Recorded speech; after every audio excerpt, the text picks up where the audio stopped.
যার বাড়িতে মৃত্যু হয় একজন ফেরেশতা কানে ধ্বনি দেয়, ইনকাতাতিল আজাল ওয়ানকাতাতিল আমাল।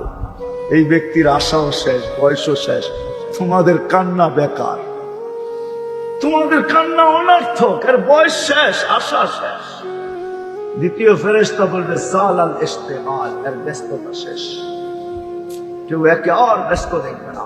বাকিয়াল ওয়াবাল, সমস্ত ঘাটিয়ার সামনে একা একা সম্মুখীন হতে হবে, ওইখানে কেউ যে দাঁড়াবে না, কেউ খবর নিবে না।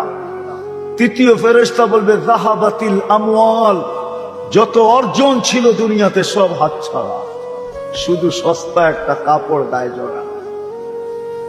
যাহাবাতিল আমওয়াল বাকিয়াতিল আমাল, আমল কর্ম এর সাথে আছে, ভালো হলে ভালো, খারাপ হলে খারাপ। ভালো হলে কিরকম, ওটার চিত্র এখন খিচার সময় নেই আমার কাছে। ভালো হইলে কিরকম ভালো হবে এতটুকু শুনে নেন, যেটা আল্লাহ রাসূল এক শব্দে বলছেন, এতটুকু দুইটা শুনে নেন। ভালো হইলে তো এতটুকু ভালো হবে, আল্লাহ রাসূল কবর দেখা বলছে রাউদাতুম মিন রিয়াদিল জান্নাহ। তোমরা কবর ভাবতেছো, এটা তো জান্নাতের একটা বাগান। কবরের পাশে যখন লাশ নিবে তো কবরই কানে কানে বলবে ইদান উহাব্বিলু লাকা বাতনি খাদরা, তোমাকে রাখতে দেরি, পেট সবুজ শ্যামল হইতে দেরি হবে না। ভালো হলে তো এমন ভালো, আর যদি খারাপ হয় তাহলে আল্লাহ রাসূল বলছে হফরাতুন মিন হুফারিন নার, জাহান্নামের একটা গর্তে রূপান্তরিত হবে, জাহান্নামের একটা গর্তে রূপান্তরিত হবে, কেউ খবর নেবে না। চতুর্থ ফেরেশতা বলবে, চতুর্থ জীবিতদেরকে কানে ধ্বনি দিবে, তুবা লিমান কানা মাতআমুহু মিনাল হালাল ওয়া ইশতিগালুহু লিখিদমাতি যিল জালাল। সুসংবাদ ওই ব্যক্তির জন্য, দুনিয়াতে যা ভক্ষণ করছে সব হালাল করছে, আর 24 ঘন্টা আল্লাহর দাসত্বের ভিতরে যে কাটাইছে। সুসংবাদ তার জন্য আমাদের কাছে। সত্য এই ধ্বনি আমাদের প্রত্যেকের বাড়িতে বারবার আসে। আল্লাহ অপেক্ষা করতে থাকে, হ্যাঁ আল্লাহ অপেক্ষা করতে থাকে। ইয়াবসুতু ইয়াদাহু নাহারান হাত্তা ইয়াতুবা মাসিআল লাইল, আল্লাহ সারা দিন হাত প্রসারিত অপেক্ষা করতে থাকে যে রাত্রের নাফরমান দিনের বেলা আমার হাতে হাত দেয় কিনা। আবার রাত্রে হাত প্রসারিত করেন একটা সময় পর্যন্ত। ইয়াবসুতু ইয়াদাহু লাইলান হাত্তা ইয়াতুবা মাসিআন নাহার, রাত্রে একটা সময় পর্যন্ত হাত প্রসারিত করেন, হাতে হাত দেন কিনা। যখন না দেয় তখন নিজে নাইমা চলে আসেন প্রথম আকাশে, এখন আর হাত প্রসারিত করেন না, ডাকতে থাকেন হালমিন মুস্তাগফির ফাগফির আলা, ডাকতে থাকে এক একজনের নাম নিয়া, কে আছিস, মাপ চাবি, আমি চলে আসছি মাফ করার জন্য। আসেন ভাবি, ভাবি কালকের জন্য কি প্রস্তুতি, দুনিয়ার জন্য কতটুকু করলাম, কালকের জন্য কতটুকু করলাম, একটু ভাবি। এখন যদি ভাবতে পারি অ্যান্সার আসবে, আর নাইলে একদিন ভাববো, অবশ্যই ভাববো, এতে কোনো সন্দেহ নেই, কোনো সন্দেহ নাই, ভাববো ভাববো একদিন, কিন্তু ওই দিন ভাবনা কাজে দিবে না। কোরআন বলতেছে ভাবতে বাধ্য হব। রব্বানা ইন্নানা আবসারনা ফারজি'না আমাল সালিহা ইন্না লা মুকিনুন, ওই দিন চিৎকার দিব কিন্তু কোনো কাজে দিবে না, কাজে দিবে না। আমি তো বলি হায় মুহাম্মদুর রাসূলুল্লাহ সাল্লাল্লাহু আলাইহি ওয়াসাল্লামের মতো নবী পাইলাম আর ওনার উম্মত হইলাম, তারপরও যদি দোজখে গেল তার চেয়ে বড় হতভাগা কেউ হবে না। এই জন্য আসেন আজকে যদি চিন্তা করতে পারি যে আমি দুনিয়ার জন্য কতটুকু করলাম, ওইখানের জন্য কতটুকু করলাম, কেন যাওয়ার সময় কারো নির্ধারিত নাই, ওইখানে কেউ কারো দিকে তাকাবে না। কোরআন এটাই বুঝায়, ইয়াউমা ইয়াফিরুল মারউ মিন আখি ওয়া উম্মিহি ওয়া আবি ওয়া সাহিবাতিহি ওয়া বানি লিকুল্লি ইমরিইন মিনহুম শা'নুন ইউগনি লা ইয়াসআলু হামিমুন হামিমা। বন্ধু বন্ধুর দিকে তাকাবে না। যুবক আজকে তো ফোন দিতে দেরি, ছুটে আসতে দেরি করে না, ওই দিন কেউ কারো দিকে তাকাবে না। লা ইউজসি ওয়ালিদুন আন ওয়ালাদিহি শাইআ ওয়া লা মাওলুদুন আন ওয়ালিদিহি শাইআ মা আগনা আন্নি মালিয়া। দুনিয়ার কোন পরিচয় ওই দিন কাজে লাগবে না। যদি লাগতো তাহলে একমাত্র আবু তালেবের জন্য লাগতো। কারো জন্য যদি নাও লাগতো, আপনি আমাদের নবী, আপনি আপনার নবীকে ছিলেন না। আমাদের নবীজির হাতের ছোঁয়াও জাল লাগছে, তার ভাগ্য খুলে গেছে। শুধু হাতের ছোঁয়া, হাত দিয়ে এরকম ছুঁয়া দিয়েছেন, ওর ভাগ্য খুলে গেছে। ইশারা করছেন, ভাগ্য খুলে গেছে। আনাস রাদিয়াল্লাহু তাআলা আনহুর দস্তরখানে খায়া হাত মুছছেন, উনি জীবন ভর এই দস্তরখানকে পানি দিয়া পরিষ্কার করেন না, আগুন দিয়া করছেন। আগুন ময়লা খায়া ফেলছে, একটা সুতো খেতে পারে না। যার হাতের ছোঁয়া লাগলে দুনিয়ার আগুন জ্বালাইতে পারে না। আবু তালেব 6 বছর 6 মাস বয়সে বাতিজাকে বুকে নিছেন, বুকে 50 বছর 6 মাস 10 দিন, যেই দিন ওই দিন বুকের থেকে নামায় একটা চিৎকার দিয়া দুনিয়ার থেকে চলে গেছেন। 40 বছর 10 দিন বাতিজাকে সিনার ভিতরে রাখছেন, তাইলেও আবু তালেবের জন্য কাজে রাখতো, কিন্তু নামে না। এই উম্মতকে আল্লাহ ডাইরেক্ট জাহান্নামে পাঠাবে না, ফয়সালা হইলেও পাঠাবে না। এই উম্মতকে এক জায়গায় নিয়ে একত্রিত করবে, যেই জায়গা দিয়ে হক্কানি আলেমরা জান্নাতে যাবে। যখন এরা অতিক্রম করতে থাকবে, আল্লাহ সবাইকে বলবে, যে যাকে চিনো ধরো, চলে গেল কিন্তু জয়া রাস্তা প্রতিরোধ করে দাঁড়াবে। হুজুর দুনিয়ায় পরিচিত ছিল, মহব্বতের ছিল, ভালোবাসা ছিল, আসা যাওয়া ছিল, কোথায় চললেন? আমরা তো জান্নাতে যাব, আমাদের তো ফয়সালা হয়ে গেছে। শুনছি আপনারা নাকি সুপারিশ করতে পারেন, সুপারিশ করলে আল্লাহ গ্রহণ করবে। আপনারা নাকি সুপারিশের অধিকার দিছে আমাদের জন্য, করেন না? তো আলেমরা তখন আল্লাহকে বলবে, আল্লাহ যাইতেছিলাম জান্নাতে বটে, কিন্তু যাব না। আল্লাহ জিজ্ঞেস করবে, কেন? এগুলো তো সবই বন্দরের। কারে রেখা যাবো? সব তো বন্দরের পাবলিক, পরিচিত, কাকে রেখা যাব? আল্লাহ রহমতের জোশ আসবে, আর আল্লাহ বলবে, যে যাকে চিনো নিয়ে আসবে। আচ্ছা, আরেকটা যুক্তি দিতেছি আপনাদের। একজন আলেম 400 জনকে নিয়ে যাবে, কিন্তু আমাদের এখানে বহুত লোক মরে মরে ভাবতেছে, হুজুররাও তো বান্দরামি কম করে না, ঠিক না? বান্দরামি বললাম, ঠিক না? আমারটা আমার বলতে তো অসুবিধা নাই, ঠিক না? আমার জাতি বেরা রাগ হবে না মনে হয়, ইনশাআল্লাহ, ঠিক না? গুনাহও করে, ঠিক না? এটারই বান্দরামি বললাম। কিন্তু গুনাহ করলে কি হবে? কিতাব এটাই বুঝায়, গর্তের পিপিলিকা থেকে নিয়ে সমুদ্রের মাছ পর্যন্ত সমগ্র সৃষ্টি 24 ঘন্টা এদের জন্য আল্লাহর কাছে ইস্তেগফার করতে থাকে। আপনার জন্য কে করতে থাকে? আপনার মনে হয়তো দাগ কাটতেছে, এরাও তো গুনাহ করে, করুক না।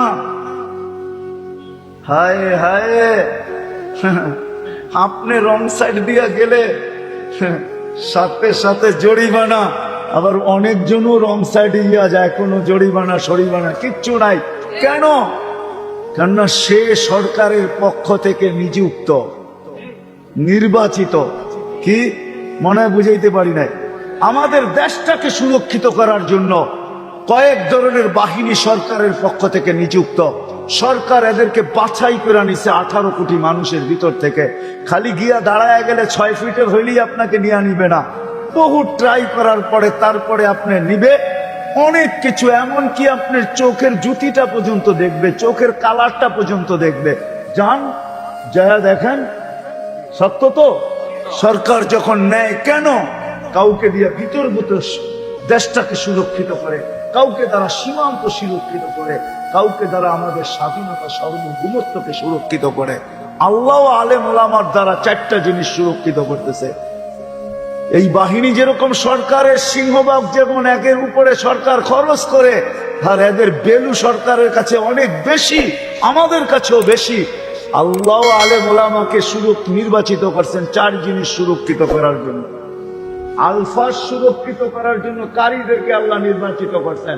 কারীদের সামনে আপনি আলফাজ উল্টা পড়ে, আরে শব্দ, হরফকে, শব্দকে, অক্ষরকে সুরক্ষিত করার জন্য কারী।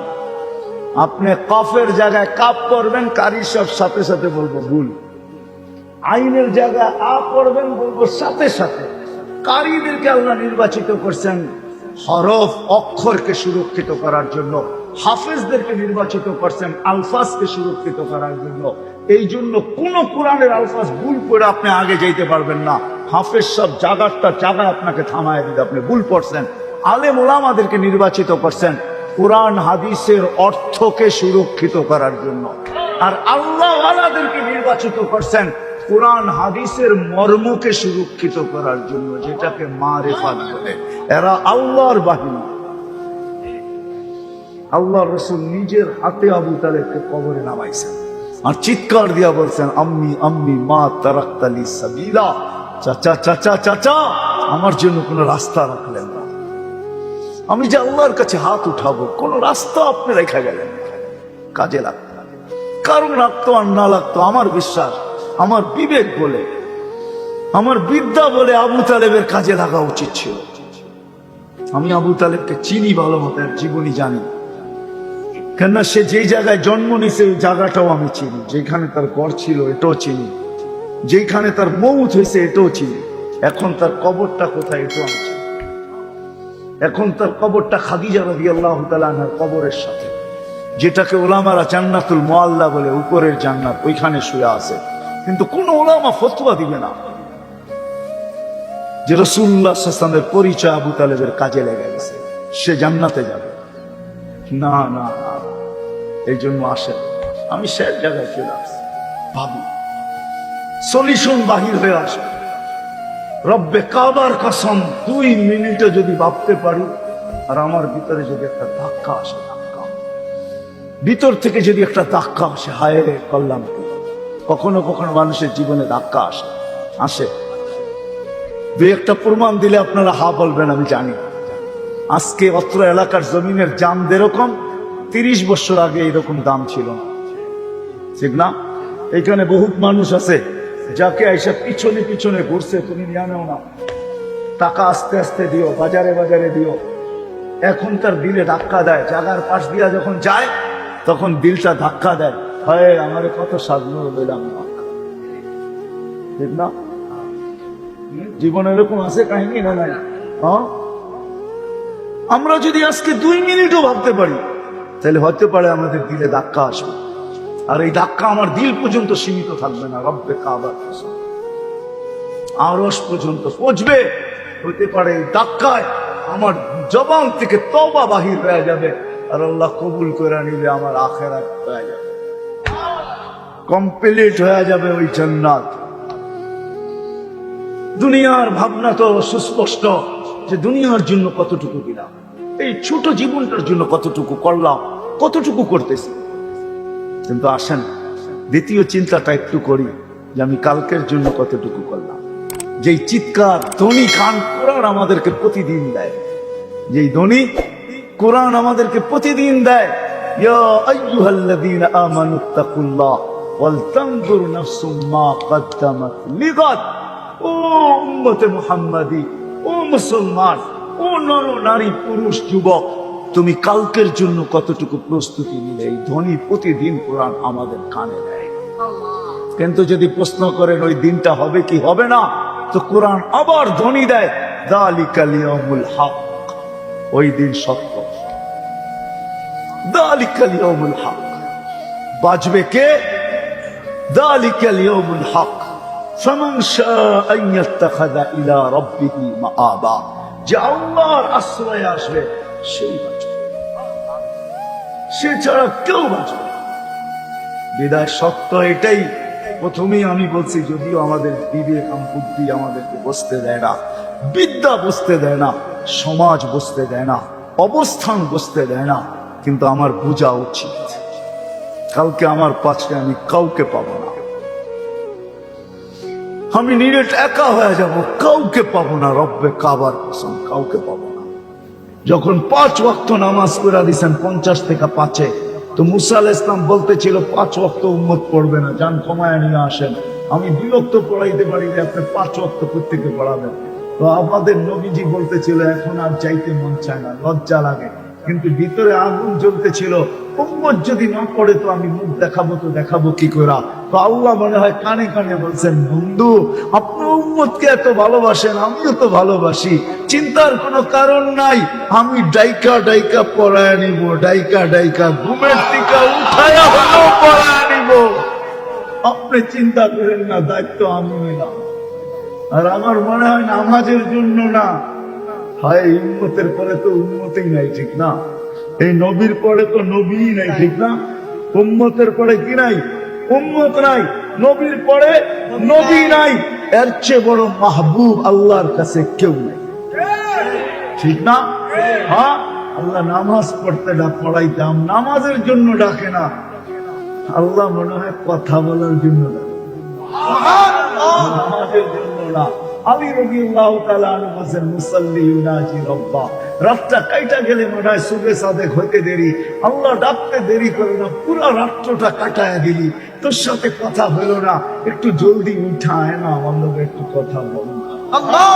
আবার দুপুর হইলে বলে, কই সকালে কথা বললি, দুপুর হয়ে গেল এখনো কথা হইল না, একটু ছুটে আয় না, আমার লোকে একটু কথা বল না। আবার যখন আসর হয়ে যায় তখন বলে, বেলাটা ঢলে গেল, আমার সাথে কথা হইল না, কোন দুপুরে বলছো, এখন বিকাল হয়ে গেছে, আয় না একটু কথা বল না। যখন মাগরিব হয় তখন মনে হয় আল্লাহ বলে, সূর্যটা ডুবে গেল, রাতটা চলে আসলো, হায় দিনটা পার হয়ে গেল, দিনটা চলে গেল, রাতটা চলে আসলো, হয় কই আসরের সময় কথা বলছিস, আয়না আমার লোকে রাতের শুরুতে একটু কথা বলবা। আপনি বলবেন তাইলে এশা কেন? আমার মন বলে এশারের সময় মনে হয় এই জন্যই ডাকে, তুই তো ঘুমায়া যাবি, সকালে উঠবি কি উঠবি না তাও তো জানি না, উঠাইলে উঠবি নাইলে তো উঠবি না, এখন ঘুমাইতে চলে যাবি, আয় না সর্বশেষ আমার লোক একটু কথা বলে ঘুমা। আল্লাহ মনে হয় কথা বলার জন্য ডাকে, আল্লাহ কথা বলার জন্য ডাকে, আল্লাহ নামাজের জন্য ডাকে। নামাজ তো একটা বাহানা, আমরা জানি না আমাকে নামাজ কিরকম, 1 মিনিটের বেশি 1 রাকাত করতে কারো লাগে না, আমারও লাগে না। কি লাগে? রাগ হয়ে গেলে বলবো, পাগড়ি সাগড়ি যতই থাকুক, ঠিক না? আজ পর্যন্ত কোন আলেমের কাছে যে সূরা ফাতিহা সত্যাইতে কয়জন করছি বলেন? যে আলেমের কাছে যে বলছি আমার সূরা ফাতিহা সত্য কিনা, সহি কিনা, আপনি লেখা দিবেন কাগজে, মুখে না, মুখেরটা মানব না, লেখা দেন যে আমার সূরা ফাতিহা সহি। যদি জিজ্ঞাসা করে এত জোরাজুরি করেন কেন, বলে কাজ আছে, কালকে যখন মারা যাব এই কাগজ নিয়ে যাব সাথে কাফনের ভিতরে, আল্লাহ যদি জিজ্ঞাসা করে সূরা ফাতিহা সহি হয় না, তো কাগজ বাইর করে দেখায় দিব, এই যে দেখেন আপনার আলেম সহি লেখা সিগনেচার করে দিচ্ছে। ধরেন তো, আরে ধরেন, আমারে ধরেন না। দুনিয়ার সবচেয়ে ছোট জান্নাতের সবচেয়ে ছোট প্লট এই দুনিয়ার 10 গুণ বড়, 2,40,000 মাইল।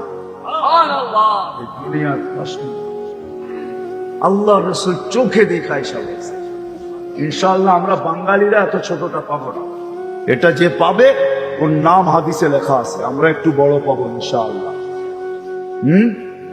ইনশাআল্লাহ আমরা এর চেয়ে বড় পাবো।